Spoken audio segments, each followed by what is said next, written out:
Welcome to this edition of Security and Compliance Weekly. Today we're extremely excited to be joined by Casey Ellis, the founder, chairman, and CTO of a little company called BugCrowd. Casey is joining us to facilitate a discussion about the efficacy of incorporating crowdsourced security into security and particularly compliance programs in order to not only check the box, but to find more things and ultimately reduce the overall risk of breach or compromise to all kinds of organizations. I wrote that myself, and I did it in one breath.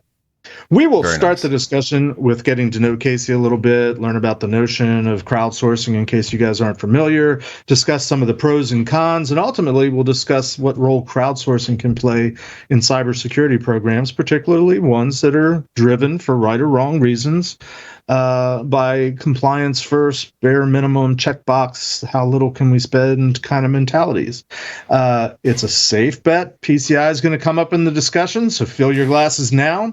Also, we'll cover the differences between vulnerability scanning versus vulnerability assessment, penetration testing, red teaming, basically all my favorite pet peeve topics, all rolled into one. So join us as we continue our journey of tearing down silos and building bridges, in this case, the bridge of the enterprise, on Security and Compliance Weekly.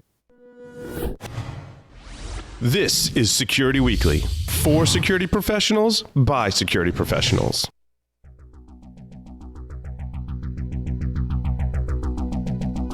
And now, it's the show that bridges the requirements of regulations, compliance, and privacy with those of security.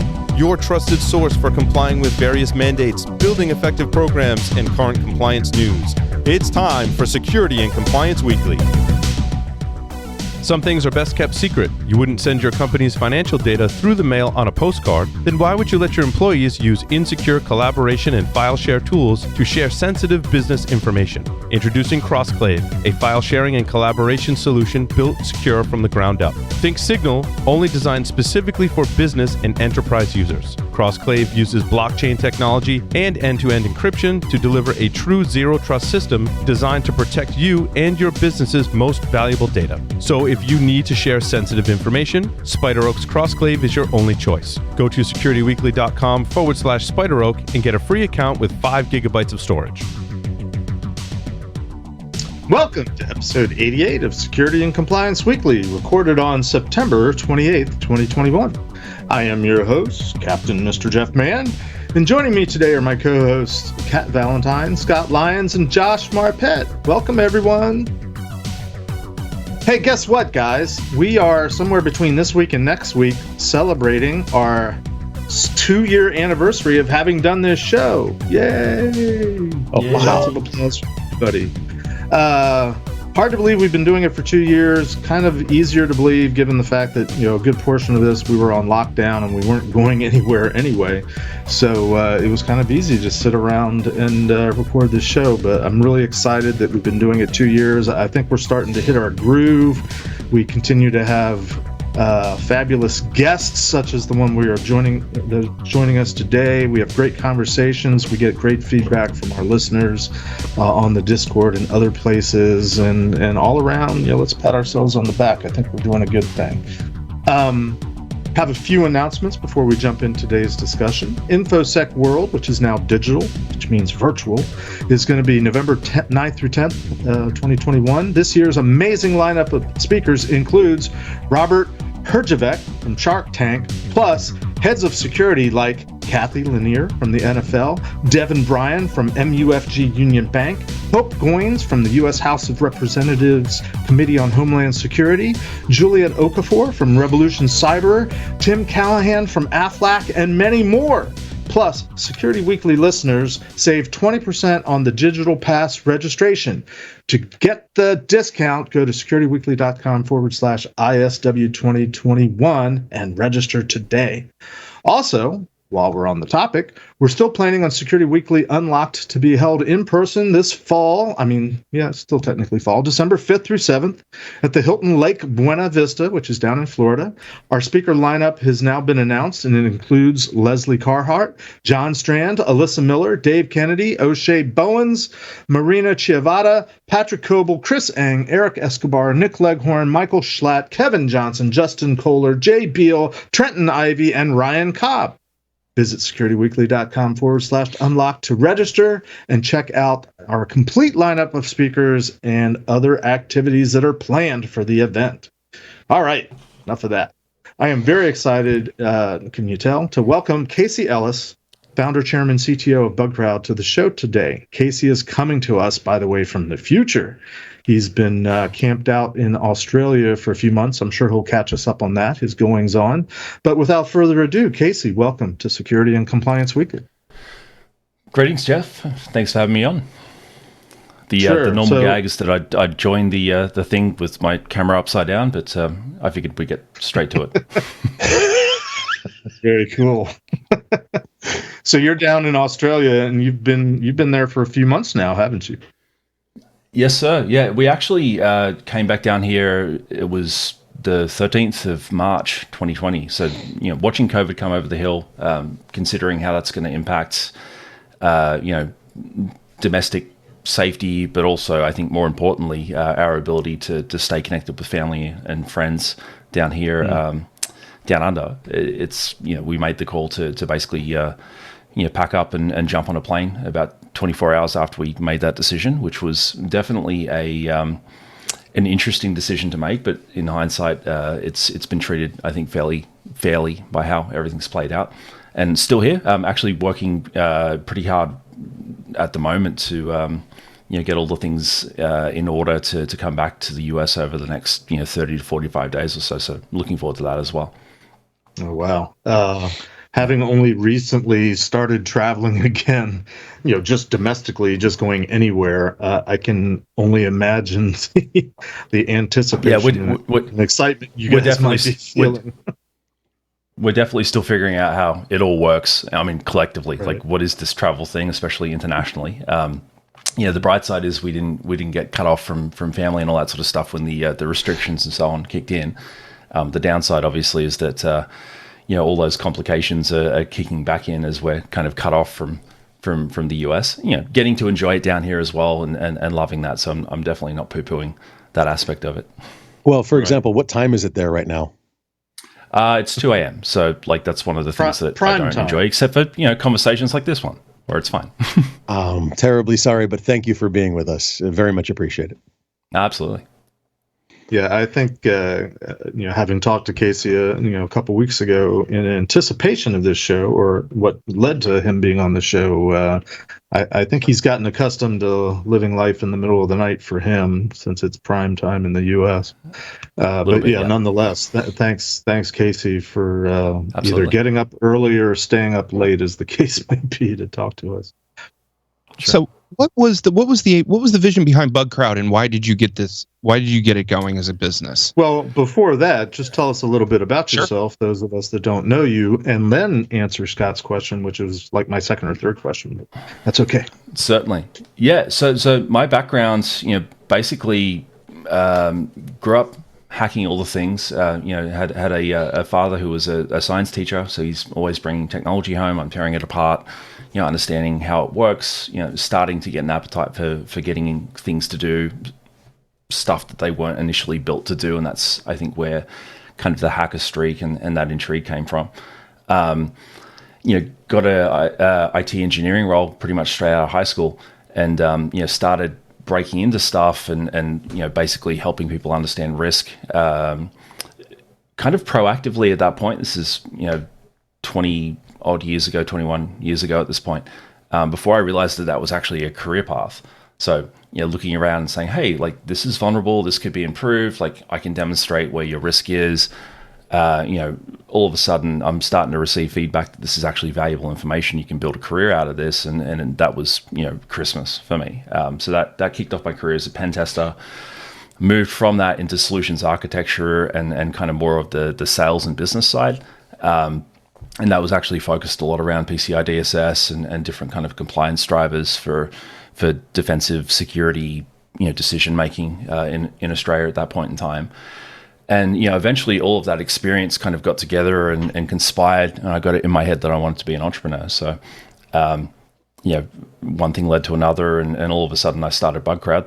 There's definitely a whole bunch of detail that we don't really have time for on this call that kind of led into that, but that was the piece that kind of blew up that I'm probably known for most at this point. Yeah, it's okay, definitely, to just sum up and cut to the bottom line. Yeah, TLDR. And I appreciate that you brought up PCI, and you opened the door for better or for worse. So, Casey, before we sort of jump into the conversation that we want to have, we do have what we like to call our hot seat question, which is just to help our listeners and our audience sort of get a feel for where you fall in this. The whole, one of the reasons this show has come about is because we recognize there's the security world, there's the compliance world. Often they don't talk to each other or know that each other exists. So just simply to level set, no right or wrong answers, but kind of what's your take? Where do you fall on this thing that we call the security versus compliance continuum? I think compliance, what I saw happen in Australia when PCI rolled out was a whole bunch of organizations that hadn't really previously thought about security at all start to do that. And I think that part was incredibly valuable. So, compliance is an enabler and kind of a baseline or even a kickstart for thinking in the direction of better security. I think that's a really important and a really good thing. The flip side of that is that, if compliance is confused with security, I've checked all of the boxes on the list, therefore no one can break into my stuff, everyone's cool. That's the potential negative outcome. And one that I do see and do hear about and hear, other professionals in the space bemoan fairly frequently. So it's not as simple an answer as one's bad and one's good. I think, there's benefits to both. Very cool. So, the topic at hand, Bug Crowd and what it does in terms of crowdsourcing and what role it can play to help companies, as you said, reduce risk, but do it in the context of, and maybe this is in the form of a question, so what exactly does Bug Crowd do in terms of helping with risk? Yeah, for sure. And I'll crowdsourcing, whatever it is in general. Definitely. Crowdsourcing, and I referred to a part of what we do as multi-sourcing in the abstract. Crowdsourcing, I think, is what people understand most when they think about bug bounties or a platform like Bug Crowd. Effectively, we've got this huge community of skilled people that we understand the skill sets that they possess, to what degree of professionalism can we expect of them when they come in and do work, trustworthiness, all these different kind of dimensions on the individuals that are on the platform. That's on one side. And on the other side, we've got customers that set up programs, set up competitions in some cases, or even, work for hire engagements where all a part of that community is brought in to basically, tell them where there's things that are broken so they can go off and get them fixed. The focus around the company originally was very much centered around impact. Coming into Bug Crowd out of having done a lot of pen testing and actually having run a pen testing company prior to starting Bug Crowd into the PCI kind of market at that point in time. What I wanted to try to improve was this idea of the ability to do both of those things, like your question around security versus compliance before. Like, how can we satisfy the business requirements of doing this type of work, but how can we focus it on, the kind of impacts that are most relevant and most potentially, meaningful or damaging to the company and the user in the future. And that's where this, diversity of skill comes into it. How I talk about it a lot is that, fundamentally, we're tasked with competing against a crowd of adversaries that have a lot of different skill sets, a lot of different motivations, more of a kind of incentive for creating results out of their efforts, as opposed to a constraint around time or technology. And we're tasked with basically outsmarting that with whatever tools or technology we can get our hands on at the time, and whatever people we can hire. And the problem with that is that it doesn't matter how smart or otherwise, the folks that we've got within our organizations, it's not about how good they are at their job. It's about the fact that the math's wrong. Like one person against an army is eventually going to fail. So the idea behind BugCrowd was to tap into the potential of the white hat community and actually use it to balance the playing field. Interesting. My other esteemed co-hosts feel free to jump in with questions. I got a million of them, but I do want to share Casey's time. I mean, Yeah, effectively. sure. I'm sorry. Go ahead, Kat, please. Yeah, no. A lot of compliance regiments say things like, hey, you need to have a pen test, internal, external, that sort of thing. And I get what you're saying about like crowdsourcing, that sort of thing, like maybe throughout the year as opposed to one time, like one snapshot in time, like with PCI, everyone drink. But I feel like there might be disadvantages to that too, where, some of the things that I see on Twitter as an auditor is people bemoaning these different platforms, not even just BugCrowd, but like BugCrowd, HackerOne, Federacy, like lots of different stuff. Sure. Yep. There's definitely like a shift right now where you hear of different researchers that submitted something, and then the company doesn't even acknowledge it or any of this stuff where they like patch it secretly and stuff like that. And I'm wondering like what your take is on that sort of, what's going on with the community right now. It's very loud on Twitter the last couple of months. Yeah, definitely. I would say the community's always been very loud on Twitter. For whatever the current trash fire happens to be. And that's not a diss on Twitter or the community. It's like, we're fundamentally in the business of identifying things that aren't meant to be that way in the first place. So the fact that, there's stuff that blows up from time to time, to me, that's not, like, that's an issue of community management for us. And one of the things that BugCrowd did, like, we didn't invent vulnerability disclosure or bug bounty programs, but we were the first to actually intermediate that and create a crowdsourcing platform. One of the priorities that we had from day one was to emphasize and focus on community management as best we can to make sure that it's fair, as much as we possibly can for everyone who's involved, right? So there's definitely an element of security people being security people in play. I think some of the stuff that's happening at the moment, or some of the conversations that are going on, really go down to the norms of disclosure and transparency when it comes to public programs, so VDPs and public bug bounty, which is quite distinct, I think, from the work that we often get brought in to do around compliance. Oftentimes that looks more like a crowdsourced or a multi-sourced kind of work for hire arrangement. Yeah, totally. And really, like the point that we're at is that there's some definition that needs to be done on our end, and I think on the community side, there's a bunch of people that are coming in that are fairly new to the game, that are seeing 20 years or 30 years of history around how this works, and kind of jumping to conclusions that maybe aren't that well informed yet. Totally. Which is also a job for us to educate. That's where I'm kind of getting at. Like, one of my jobs is as a SOC 2 auditor, as a, SOC 2 auditor, right? And so I'm in a bunch of communities with a bunch of other SOC 2 auditors, and they're not the most technical, but they are on Twitter too, and they do kind of monitor things, right? Yep. And so like kind of the purpose of this discussion, I feel like, might be like, how effective is crowdsourcing? But I can tell you right now, some of the feedback in these audity kind of communities is, what is going on? And they don't understand that 30-year plus history, but what they're seeing is a bunch of people saying, wow, this company hid the thing, right, via a bug bounty program, or this researcher submitted a thing, and then something happened or whatever, and now this researcher is claiming XYZ, right?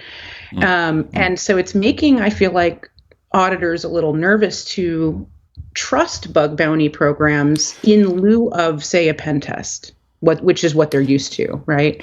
And so for sure. That's, I guess, what I'm trying to get to. I'd love to, but I personally think that crowdsourcing is the right way to go, maybe hand in hand with your traditional pen test, So I guess that's what I'm trying to get at. Yeah, no, for sure. Yeah, and I think, kind of what I'm getting to there, I mentioned like the different, approaches that we take to basically chunking up the community that we've got access to and actually, giving them opportunity to do work and have everyone get benefit from that and all those different things. There's the side of it that's very public. So like a public vulnerability disclosure program, a public bug bounty program, that's the part that everyone talks about because it's visible and it's noisy, almost by design. For BugCrowd, that's only about 15% of what we do on the platform. Like the bulk of what we're actually doing is private. It's basically invitation based. Examples of it. We did a program for the Air Force that they wrote up where we're distributing source code out to people because we had an understanding of the level of trustworthiness within that group that allowed us to actually do that in the same way that you'd expect of a consulting firm that's hiring employees to come in and do that work. So, when it comes to like the difference between a pen test and a bug bounty program, I think the definition of both is fairly blurry. And that's actually a large part of where the kind of the confusion and the shouting comes from. So BugCrowd, in a sense, took an esoteric piece of PCI and commercialized it, right? The esoteric piece of PCI being the pen test portion, right? Yeah. So we can sit back and say that PCI is responsible for creating. You all just of like that. ringing the bell, Scott. I know what you're doing. Oh, shut it! I'm talking about PCI. Okay. There's a bell getting rung. Yep. I'm making sure I get ahead of Jeff. With the penetration test, a lot of businesses look at vulnerability assessments as penetration tests. We as security professionals know that is not true, right? So how is BugCrowd stepping into these businesses and saying, not only can we find the best resources for you, for your app, for your network, for your, X thing, to make sure that it is security proof, but also that, hey, stop using vulnerability assessments as penetration tests.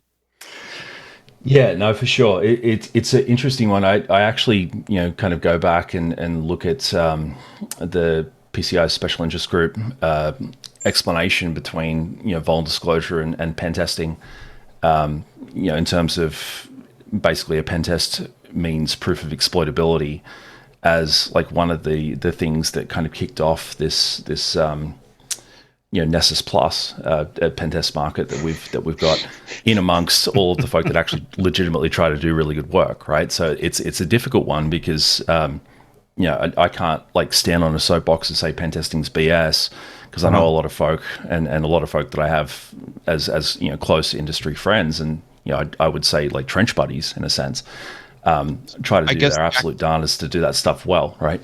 But it's been diluted, I would say. Well, I guess the accurate question is, can you define for us what a pen test actually is? Oh, God. Oh, Lord. At least define it within the framework or the construct of what BugCrowd wait specifically or crowdsourcing in general offers. Let's expand this a bit because this actually goes back to something you actually said. Scott keyed up on something you said as well, Casey, which is that there's a bit of definition that needs to happen in this industry.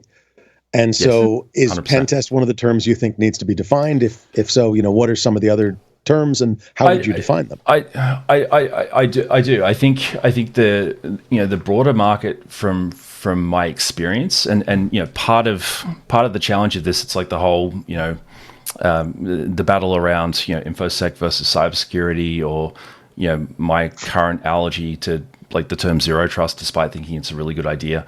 Words are hard, right?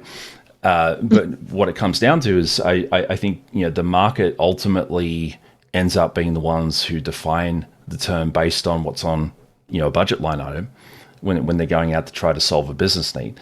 Now, whether or not we as professionals that are delivering that think that's fully accurate or not, like that's important, it matters, but it doesn't necessarily matter, fully. We've got to actually listen to what they think it is. So to answer that question, what do I think the market thinks a pen test is? It's basically vulnerability discovery with a focus on risk and prioritization within that mix, but it's effectively a vulnerability discovery exercise that's driven by human intelligence, and that's the thing that distinguishes it. So this idea of, okay, you're not just enumerating issues that might exist in a system or a platform or an organization. You're actually going the second mile in terms of applying creativity as an adversarial thinker to that, and trying to go a little bit deeper to infer a more kind of accurate version of what the risk actually means to that organization off the back of that exercise. I would add to that, theoretically, what you're saying. Theoretically, yeah. Well, and also I would say that what we used to refer to as red team, is probably closer today to what we used to refer to as pen test. So like when it's true, like objective driven, like go and get the gold. Here's the thing that we want you to go and find and create pathways for it and tell us how you did that. That's what I'm hearing a lot of folk refer to as red team nowadays on the buyer side. So again, like it's all kind of fluffy. Like this is my view, not necessarily asserting that any of that is correct or true or whatever else. But we've got to communicate. We've got to be able to, like, if we can't agree on terms within the industry, then trying to help people understand what the benefit of what we could do looks like is going to be even more difficult. So I'm seriously sorry, but go ahead, Scott. You started this. Go ahead, please. So based on the definition that you just gave, a vulnerability assessment is a pen test. No. Well, okay. Let's make it a little easier. I don't think so. Let's make it a little easier. Where do you think the boundaries are between vulnerability assessment, pen test, and red team? And are they where they should be? Assuming we all have somewhat a similar definition of any of those terms. But that's actually like what Jeff's bringing up is the actual problem, right? Like what we call stuff doesn't matter as much as there being enough of a consensus around the definition of these things to be able to like actually state what we're getting done at any given point in time. We've got customers that we work with that have run a continuous private bug bounty program where it's typical kind of bug bounty rules. It's done privately, and that's kind of the terms of engagement for getting an invite into a thing like that. And they refer to it internally as a pen test because that's how they see it. It's like we've got humans constantly looking at our stuff and trying to break into what we're doing. Like this is like an ongoing pen test.